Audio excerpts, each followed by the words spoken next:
poursuit avec le marché immobilier québécois qui est de retour vers un certain équilibre après plusieurs années de forte activité. Roxane, en Abitibi-Témiscamingue, Rouyn-Noranda et Val-d'Or présentent toutefois là, des réalités différentes au deuxième trimestre de cette année. Effectivement, Andréi, selon les plus récentes données de l'Association professionnelle des courtiers immobiliers du Québec, à Rouyn-Noranda, 127 propriétés ont trouvé preneur, soit une baisse de 2 comparativement l'année dernière. Malgré ce ralentissement, le marché demeure actif et le prix moyen d'une maison unifamiliale atteint 375 000 $.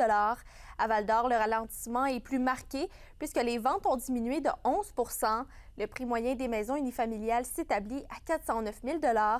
Je vous laisse entendre le directeur du service de l'analyse du marché à la PCIQ, Charles Brandt, vous expliquer les raisons de ces statistiques.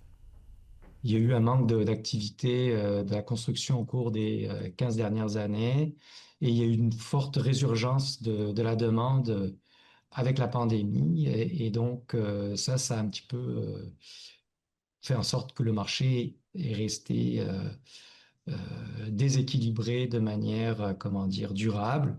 Puis on ne voit pas de quelle façon ça pourrait changer à court terme s'il n'y a pas plus de construction. Il ne faut pas s'attendre à un retournement de marché ou à des aubaines qui vont se présenter dans les 2 à 3 prochaines années. Je pense qu'au contraire, les prix sont encore relativement abordables et que c'est encore le temps de se positionner, notamment pour les premiers acheteurs.